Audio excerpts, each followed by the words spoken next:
அடுத்து second paper unit 1 வந்து polity அதான் நம்ம போயிட்டு இருக்கு. மத்திய மாநில உறவுகளை மேம்படுத்திருக்க சர்க்காரிய ஆணைக்குழுவின் முக்கிய பரிந்துரைகள். சர்க்காரிய கமிஷன் வந்து பாத்தீங்கன்னா மேஜர் ரெக்கமெண்டேஷன்ஸ் வந்து என்ன அப்படின்றது வந்து இதுக்கு நமக்கு வந்து பாத்தீங்கன்னா இந்த கமிஷன்ஸ் மொத்தமாவே நம்ம கம்பைல் பண்ணி கொடுத்துருக்காங்க. ஸோ அதை நம்ம பார்க்க தான் போறோம். ஆல்ரெடி சர்க்காரிய கமிஷன் அப்படின்ற போது வந்து பாத்தீங்கன்னா சென்ட்ரல் ஸ்டேட் ரிலேஷன்ஷிப் அப்படின்னு சொல்லிட்டு என்னென்ன கமிஷன் எந்தெந்த இயர் போட்டாங்க அப்படின்னு நம்ம லிஸ்ட் வந்து பார்த்துருந்தோம். ஸோ அதுல நமக்கு தேவை என்ன அப்படின்னு வந்து பாத்தீங்கன்னா ஒரு நியர்லி வந்து ஒரு 6 to 8 பாயிண்ட்ஸ் அப்படின்னு நமக்கு தேவை. ஸோ அதை நம்ம எழுதணும்னா கூட போதும். இன்ட்ரோடக்ஷன் போட்டுட்டு எப்போ போட்டாங்க, யார் பீரியட்ல போட்டாங்க அப்படின்னு சொல்லி போடலாம். அதுக்கப்புறம் அதுல இருக்க பாயிண்ட்ஸ் எழுதிட்டு கன்க்ளூட் பண்ணும்போது வந்து பாத்தீங்கன்னா இதனுடைய அவுட்கம் வந்து என்ன பண்ணாங்க, என்னென்ன சேஞ்சஸ் வந்து பண்ணிருக்காங்க அப்படின்னு சொல்லிட்டு ஜெனரலா எழுதலாம். மாநில தேர்வாணையம் தொடர்பான இந்திய அரசியலமைப்பு விதிகளை விவரிக்கும் வந்து இதுக்கப்புறம் தான் பார்க்க போறோம். So elaborate the Indian constitutional provisions related to State Public Service Commission. So Indian constitutional provisions வந்து பாத்தீங்கன்னா State Public Service Commission இது நம்ம பார்க்க தான் போறோம்.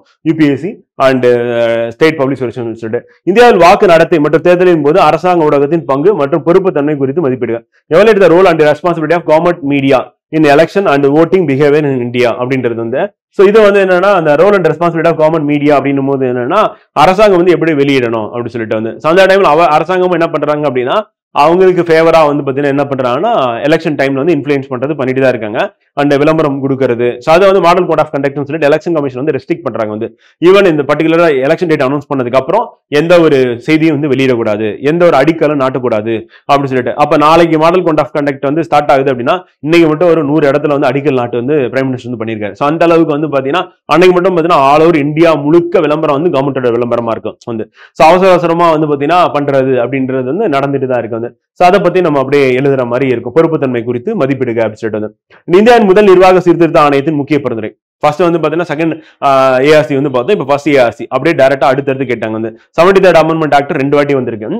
அந்த தகவல் அறிவு உரிமை சட்டத்தின் இந்தியா நிர்வாகத்தில் பொறுப்பு மற்றும் வெளிப்படைத்தன்மை கொண்டு வந்துள்ளது விவாதி. இதான் மன்மோகன் சிங் பீரியட்ல கொண்டு வந்தது வந்து பாத்தீங்கன்னா.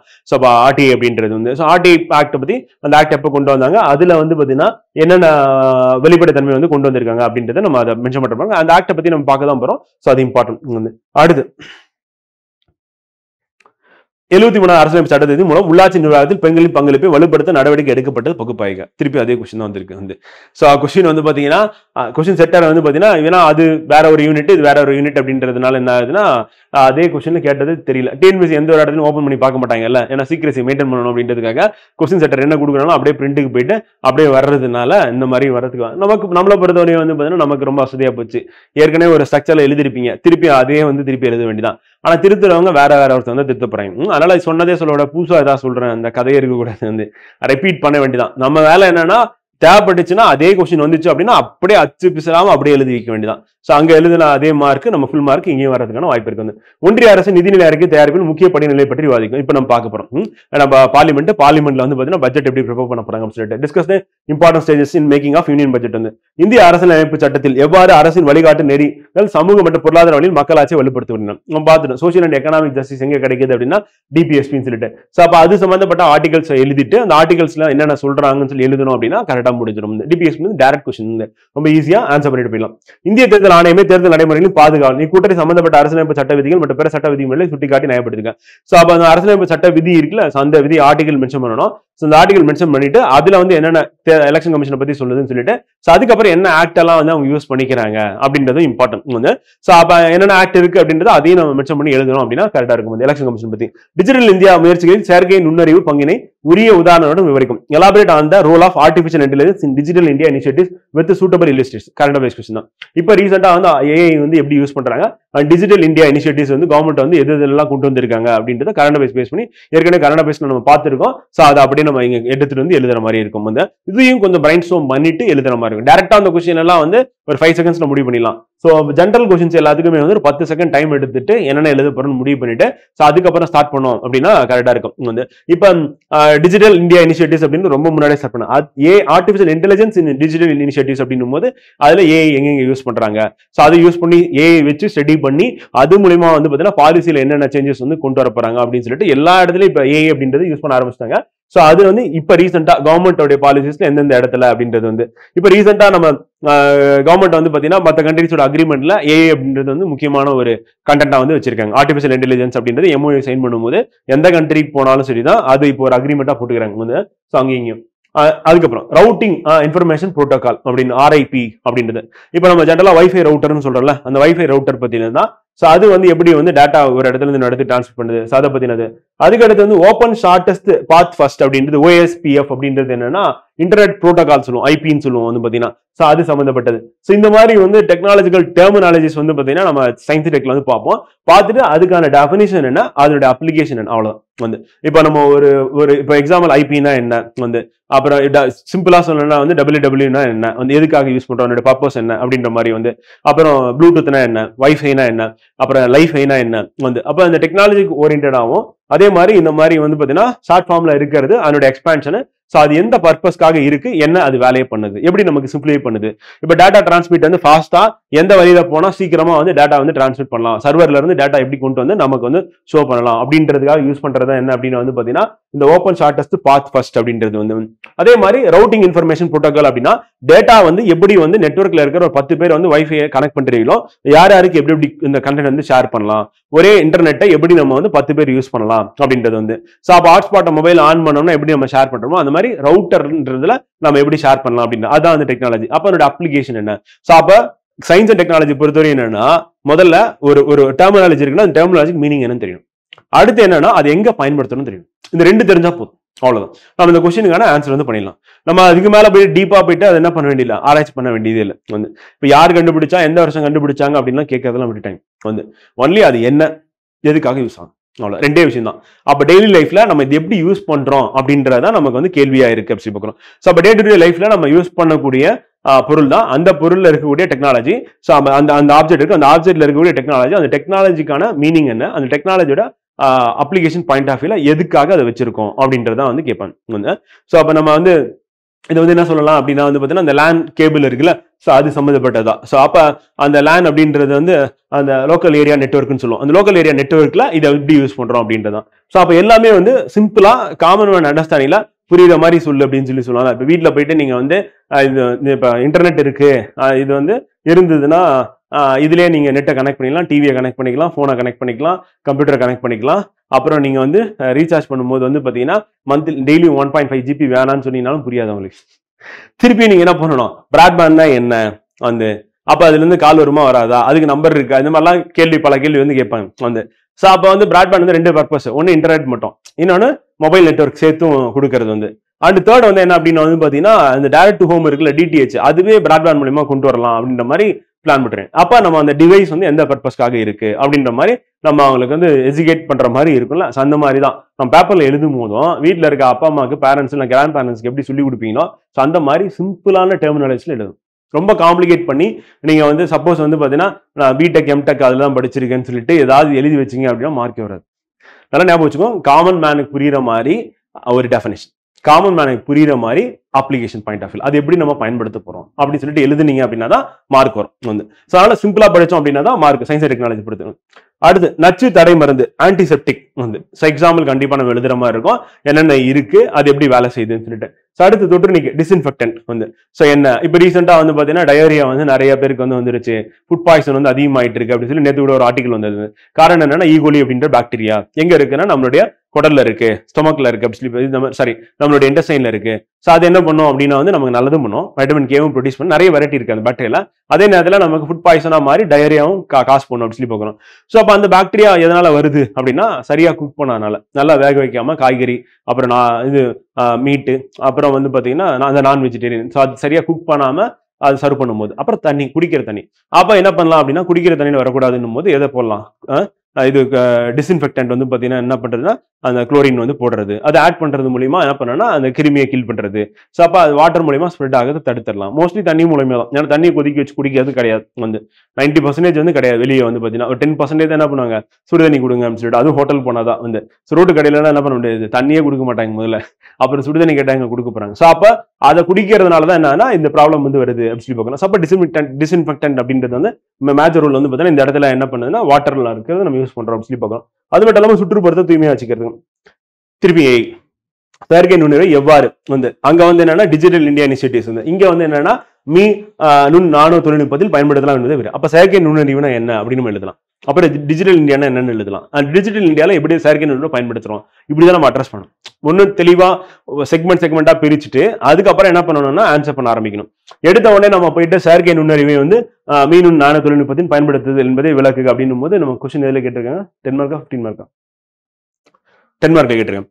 அப்ப என்ன பண்ணலாம்னா ரெண்டு லைன் இல்ல 3 லைன்ல ஏன்னா என்ன, 2-3 லைன்ல வந்து பாத்தீங்கன்னா நானோ தொழில்நுட்பம் என்ன வந்து. ஸோ அதுக்கப்புறம் என்ன பண்ணணும்னா ஃபுல்லா அதை பத்தி ஆன்சர் பண்ணணும். 1.5 பேஜ் எழுத போறீங்க வந்து.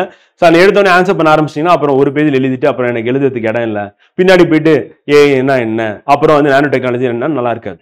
அப்போ முதல்ல அதை எழுதிட்டு நம்ம கிட்ட 10 பாயிண்ட் தான் இருக்குன்னா அதுக்கப்புறம் எழுதுற மாதிரி பார்த்துக்கணும். ஸோ அது மாதிரி ஸ்பேஸ் மேனேஜ்மெண்ட் அப்படின்னு வந்து கரெக்டாக பிளான் பண்ணணும். இல்லை நீங்க அதை பத்தி நல்லா படிச்சிருக்கீங்க, உங்களுக்கு 20 பாயிண்ட் தெரியும் அப்படின்னா கடற்கன்னு 20 பாயிண்ட் எழுதிடுவீங்க ஃபாஸ்டா வந்து. தெரியல அப்படின்னா எப்படி சமாளிக்கணும்னா இப்படிதான் சமாளிக்கணும். எனக்கு 8 பாயிண்ட் தான் தெரியும் அப்படின்னா அப்ப அதை எழுதிட்டு அதுக்கப்புறம் அதுவும் பாயிண்டா கன்சிடர் பண்ணுவாங்க வந்து. அடுத்து அறிவுசார் சொத்துரிமை என்றால் என்ன, அதன் வெவ்வேறு கூறுகள் பற்றி விவாதிக்கும். What is intellectual property rights and discuss is detail about its in different components. Intellectual property rights அப்படின்றதுல வந்து பாத்தீங்கன்னா ஒரு இண்டெக்ஸ் இருக்கு. அந்த இண்டெக்ஸ்ல இந்தியாவோட ரேங்க் என்ன அப்படின்றது எழுதணும் கண்டிப்பா எடுத்த உடனே. ஸோ அந்த இன்டெலக்சுவல் ப்ராப்பர்ட்டி ரைட்ஸ்னா என்ன, அதுக்கான டெஃபினேஷன் வந்து.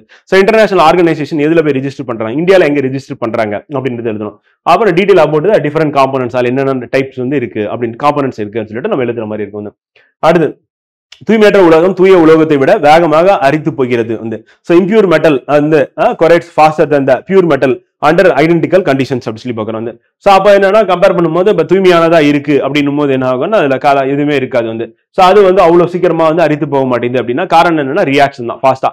ஸோ அப்போ அதுல இருக்கக்கூடிய மற்ற இம்பியூரிட்டிஸ் வந்து என்ன பண்ணுவோம்னா வாட்டரோட இல்லைன்னா அட்மாஸ்பியர்ல இருக்க கேசஸோட ஃபாஸ்டா ரியாக்ட் பண்ணும். அப்படி ரியாக்ட் பண்றதுனால என்ன ஃபாஸ்டா வந்து அது அரிமானம் அப்படின்றது ஏற்படுது அப்படின்னு சொல்லணும். அப்ப தூய உலகமா இருந்தா ஒன்னே தான் இருக்கும். ஸோ அப்ப அது வந்து என்ன பண்ணணும்னா அதனோட ரியாக்ட் பண்ற வேகம் வந்து பாத்தீங்கன்னா கம்மியா இருக்கு அப்படி பார்க்கலாம்.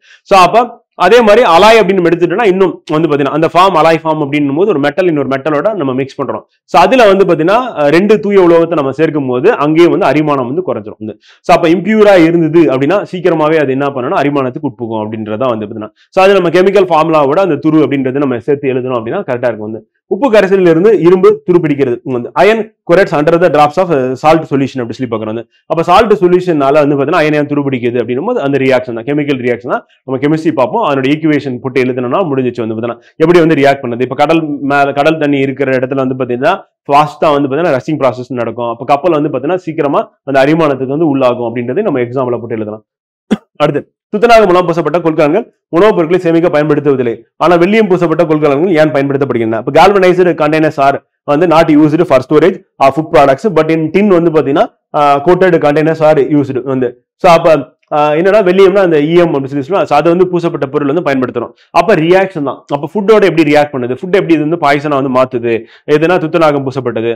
அப்ப துத்தநாகம் பூசப்பட்டது நம்ம எங்க பயன்படுத்தும் அப்படின்னா நெய்ல வந்து பயன்படுத்துறோம், கால்வனைஸ்டு நெயில் அப்படின்னு சொல்லிட்டு. ஸோ அது எதுக்காக அப்படின்னா வந்து பாத்தீங்கன்னா ஆமா ரஸ்ட் ஆகாம தடுக்கிறதுக்காக வந்து. இது எதுக்காக பயன்படுத்துறோம் அப்படின்னா வந்து பாத்தீங்கன்னா இதுவும் அந்த ரியாக்ட் பண்ணக்கூடாது அப்படின்னு சொல்லிட்டு. ஸோ அப்ப வெள்ளியம் அப்படின்றது எதுக்கு பூசுவாங்க அப்படின்னா பாத்திரத்தோட ஃபுல் சைடு வந்து பூசுறது வந்து. ஸோ அப்ப அது வந்து ரியாக்ட் பண்ணது ஃபுட்டோட ரியாக்ட் பண்ணி ஃபுட்டோட அந்த கெமிக்கல் கம்போசிஷனும் மாத்தாம இருக்கும். அப்ப இது ரியாக்ட் பண்ணிச்சு அப்படின்னா ஃபுட் வந்து பாத்தீங்கன்னா பாய்சனா மாறுறதுக்கான சான்சஸ் இருக்கு அப்படின்றத அதனுடைய மீனிங் வந்து. ஸோ அதுவும் நம்ம கெமிக்கலா மென்ஷன் பண்ணி எழுதுற மாதிரி இருக்கும். 2ஆம் வகை நீரிழிவு என்பது என்ன, அதனை உருவாக்கும் காரணிகள் யாவை. 2ஆம் வகை நீரிழிவுனா இதுதான் மெஜாரிட்டியா இருக்கிறது வந்து. ஸோ ஃபர்ஸ்ட் டைப் அப்படின்றது என்னன்னா பிறக்கும் போது இல்லைன்னா ஆக்சிடென்டா வந்து பாத்தீங்கன்னா அந்த செல்ஸ் வந்து பீட்டா செல்ஸ் வந்து இல்லாம போயிடும். அப்ப வந்து இன்சுலின் அப்படின்ற ஹார்மோன் வந்து சுரக்காம போயிடும். ஆனா இது வந்து என்னன்னா டைப் 2 டயபெட்டிஸ் வந்து இன்சுலின் பீட்டா செல்ஸ் இருக்கும், ஹார்மோன் சுரக்கும், ஆனா என்ன ஆகாதுன்னா ஸ்டோர் ஆகாது. எது ஸ்டோர் ஆகாது அப்படின்னா வந்து குளுக்கோஸ் வந்து கிளைகோஜனா ஸ்டோர் ஆகாது. ஸ்டோர் ஆகல அப்படின்னா யூரின்ல போயிடும். அப்ப யூரின்ல வந்து குளுக்கோஸ் போயிருச்சு அப்படின்னா வந்து என்ன ஆகும்னா அவங்களுக்கு வந்து ஸ்டோரேஜ் இல்லாதனால சாப்பிட்டு ஒரு 3 மணி நேரம் ஆச்சு அப்படின்னா அப்புறம் பிளட்ல சுகர் லெவல் குறைஞ்சு மயக்கத்துக்கு போயிடுவாங்க வந்து. டைப் 2 டயபெட்டிஸ் அப்படின்றது ஃபேக்டர் காசிங் எதனால அப்படின்னு சொல்லி கேட்டாங்கன்னா அந்த பீட்டா செல்ஸ் வந்து இருக்கும். இன்சுலின் வந்து ஒண்ணு சரியா சுரக்காது, இல்லைன்னா சுரந்தாலும் என்ன வேலை நடக்காது அப்படின்னா குளுக்கோஸ் கன்வெர்டட் இன்டு கிளைகோஜனா மாத்திர வேலை நடக்காது. இதுதான் ரீசன் அப்படின்னு சொல்லி போட்டு நம்ம அதை பத்தி டைப் 2 டயபெட்டிஸ் பத்தி நம்ம டீட்டெயிலா எழுதுற மாதிரி இருக்கும் வந்து. அடுத்து எந்திரவியல் வந்து ரோபோட்டிக்ஸ் என்றால் என்ன, வாட் இஸ் ரோபோட்டிக்ஸ் வந்து and do robotics and artificial intelligence mean the same and explain the advantages and disadvantages of robotics வந்து. ஸோ எந்திரவியல் அல்லது ரோபோட்டிக்ஸ் வந்து அது 2 பார் போட்டு கொடுத்துருக்காங்க வந்து. ஸோ இப்போ ரோபோட்டிக்ஸ் அப்படின்னா என்ன அப்படின்னு பத்தி எழுதணும் ஃபர்ஸ்ட். ஸோ ரோபோட்டிக்ஸ் அப்படின்றது என்னன்னா மிஷின் தான். அந்த மிஷின் அப்படின்றது வந்து என்ன பண்ணுன்னா மேனோடைய ஒர்க் வந்து பண்றது வந்து. ஸோ இப்போ மேனோட ஒர்க் வந்து பண்ணுச்சுன்னா அது வந்து ரோபோட் அப்படி சொல்லி சொல்றாங்க. ஸோ அதே மாதிரி do robotics and artificial intelligence mean the same அப்படின்னா வந்து ரெண்டும் சேம் கிடையாது. ஏன்னா ஆர்டிஃபிஷியல் இன்டெலிஜென்ஸ் அப்படின்னா நம்மள மாதிரி யோசிக்கும், சுயமா சிந்திக்கக்கூடியது.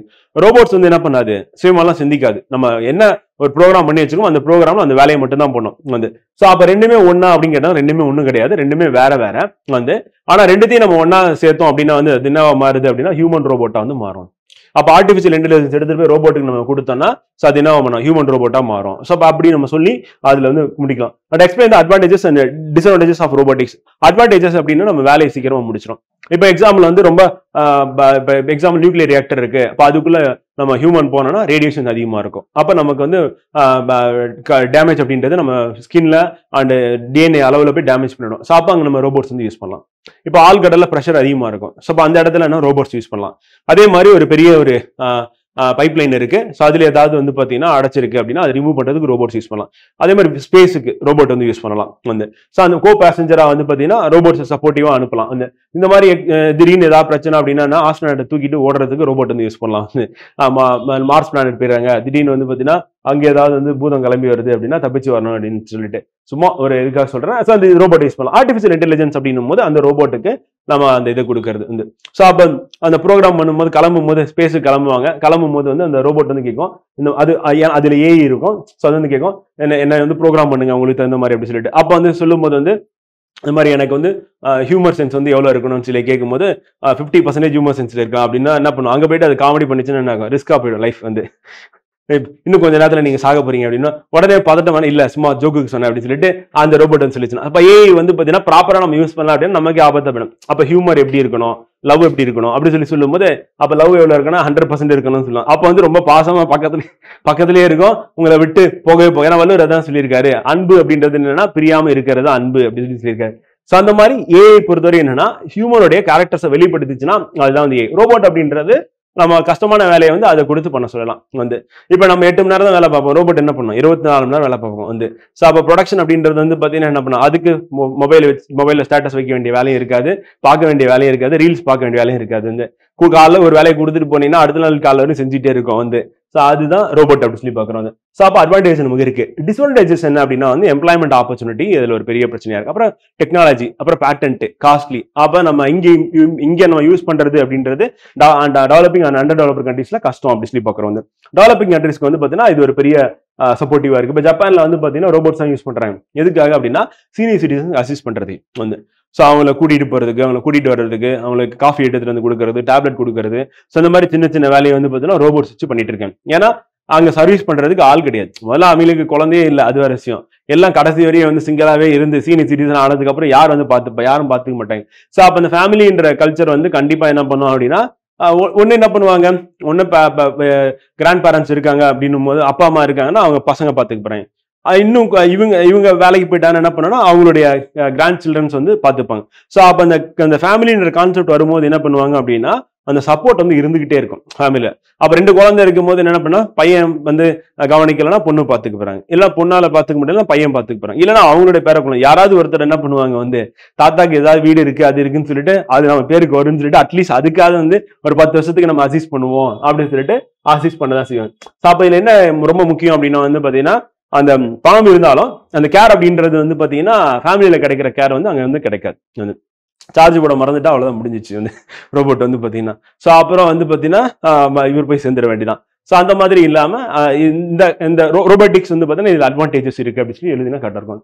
அடுத்து தமிழகத்தில் சைவமும் பெற்றிருந்த செல்வாக்கினை வந்து பற்றி தொகுத்து எழுதும். சமரைஸ் தான் சைவசம் வந்து பாத்தீங்கன்னா ஃபிளவரிஷன் தமிழ்நாடு அப்படின்னு சொல்லிட்டு வந்து இதுக்கு கதை தான் வந்து. நீங்க ஆரம்பிக்க வேண்டியது வந்து பாத்தீங்கன்னா என்னன்னா அந்த நாயன்மார்கள் இருக்காங்களா, அதுல ஆரம்பிச்சு சோழர் காலத்தில் எப்படி இருந்தது அப்படின்னு சொல்லி போட்டு அப்படியே ஆரம்பிச்சு எழுத வேண்டியதான் எப்படி ஃபிளவரிஷ் ஆச்சுன்னு சொல்லிட்டு. 20ஆம் நூற்றாண்டு நாடகங்கள் ஏற்படுத்திய அரசியல் சமூக மாற்றங்கள் குறித்து எழுதுக. Right about the political and social changes brought about by drama in the 20th century வந்து. ஸோ அப்ப நாடகங்கள் அப்படின்றது தான் பின்னாடி திரைப்படமா வந்து மாறுது. அப்ப முதல் நாடகம், இந்த நாடகம் வந்து யாருடையது அப்படின்றது வந்து பாத்தீங்கன்னா இம்பார்ட்டன்ட் வந்து பாத்தீங்கன்னா. ஸோ அப்ப நாடகங்கள்ல இந்த பிரதாப முதலியார் சரித்திரம் அப்படின்னு சொல்லிட்டு சரி நாவலா. ஸோ அந்த மாதிரி யார் வந்து நாடகத்துல வந்து பாத்தீங்கன்னா தந்தையா வந்து இருந்திருக்காரு, தமிழ்நாட்டில் எப்படி டிரான்ஸ்ஃபார்ம் ஆச்சு அப்படின்னு சொல்லிட்டு நம்ம லிட்டரேச்சர் பாயிண்ட் ஆஃப் வியூல இதை கொண்டு போயிட்டு அப்புறம் சினிமாட்டிக்கா வந்து பாத்தீங்கன்னா முடிக்கிற மாதிரி இருக்கும் வந்து. அதில் போயிட்டு தமிழ் இலக்கியங்கள் திரை இசை பாடல்களில் ஏற்படுத்தியிருக்கும் தாக்கத்தினை சான்றுடன் விவரி. describe with suitable examples the impact of and influence of Tamil literature on Tamil movie songs வந்து. அப்ப தமிழ் லிட்டரேச்சர் அப்படின்னும் போது வந்து பாத்தீங்கன்னா நம்ம ஆழ்வார்கள் நாயன்மார்கள் ஸோ அவங்களுடையதா இருக்கட்டும் வந்து அப்புறம் மற்ற இடத்துல இருக்கக்கூடிய பாடல்கள் வந்து பாத்தீங்கன்னா அந்த சங்க இலக்கிய பாடல்களா இருக்கட்டும். ஸோ அது எப்படி வந்து பாத்தீங்கன்னா தமிழ் மூவிஸ்ல வந்து பாத்தீங்கன்னா இம்பாக்ட் பண்ணுச்சு, இன்ஃபுளுன்ஸ் பண்ணுச்சு அப்படின்னா வைரமுத்து எழுதுறது எல்லாமே வந்து பாத்தீங்கன்னா சங்க இலக்கியம் தான் அப்படின்னு சொல்லிட்டு அப்படிலாம் எழுதிட முடியாது. ஆனா குறிப்பிட்டு நீங்க சொல்ற மாதிரி இருக்கும் வந்து. ஸோ அப்ப சில பாடல்கள் வந்து பாத்தீங்கன்னா இப்ப எங்க கையாண்டிருக்காங்க அப்படின்றத நீங்க எக்ஸாக்டா வந்து பாத்தீங்கன்னா அப்ப இருந்ததை இப்ப நான் எழுதுற மாதிரி இருக்கும் வந்து. அதுக்கு ஃபியூ எக்ஸாம்பிள்ஸ் நம்ம போட்டு எந்த இலக்கியம் அது என்ன பாடலா வந்து வந்திருக்கு, எந்த பாடலாசிரியர் எடுத்து கையாண்டிருக்காங்க அப்படின்ற மாதிரி. சோழ கால தஞ்சை ஓவியங்கள் செல்வாக்கு பெற்றமைக்கான காரணங்களை எடுத்துரைக்க elucidate reasons have Thanjavur paintings வந்து ப்ராஸ்பர்ட் டூரிங் த சோழா பீரியட் அப்படின்றது நம்ம குரூப் ஒன் பார்க்க தான் போறோம். இதுக்கப்புறம் தான் தமிழகத்தில் ஏற்பட்ட சமூக பண்பாட்டு மாற்றங்களில் பெண்களின் நிலை எவ்வாறு மாறியுள்ளது இது நம்ம ஏற்கனவே பார்த்துட்டோம். அவை as the status of women changes சொல்லி நம்ம சங்க காலத்திலிருந்து ஆரம்பிச்சு அப்படியே கொண்டு வந்தோம். சங்ககால மக்களின் பண்பாட்டு மரபுகளை சான்றாளருடன் விவரி வந்து இது நம்ம பார்த்துட்டோம். இந்த describe the cultural tradition of சங்கம் people with evidences வந்து திராவிட இயக்கங்களின் ஆட்சியில் சமூக நலத்துறை வகுத்தளித்த திட்டங்கள் குறித்து எழுதுக வந்து. திராவிட இயக்கங்கள் அப்படின்னும் போது வந்து பார்த்தீங்கன்னா ஜஸ்டிஸ் பார்ட்டில இருந்து இது ஜஸ்டிஸ் பார்ட்டி வந்து திராவிடியன் பார்ட்டியை வந்து மாறும். ஸோ அவங்களுடைய ஐடியாலஜில இருந்து ஆரம்பிச்சு அப்படியே அடுத்து திமுக அதிமுகன்னு சொல்லிட்டு எப்படி எப்படிலாம் வந்து பார்த்தீங்கன்னா சமூக நலத்துறை வந்து பங்களிப்பு யார் யார் என்னென்ன பண்ணாங்க நம்ம தனித்தனியாக பார்த்துருக்கோம், பார்ட்டி வைஸும் பார்த்துருக்கோம் வந்து அதை மெர்ஜ் பண்ணி எழுதுற மாதிரி இருக்கும். கற்கால தமிழ் மக்களை பற்றி சான்றுகள் அப்படின்னா வந்து பார்த்தீங்கன்னா அந்த பல்லாவரம் ராபர்ட் புரூஸ் ப்ரூட் அப்புறம் ஆதிச்சநல்லூர் சொல்லிட்டு அதை நம்ம மென்ஷன் பண்ணி எழுதுற மாதிரி இருக்கும் வந்து.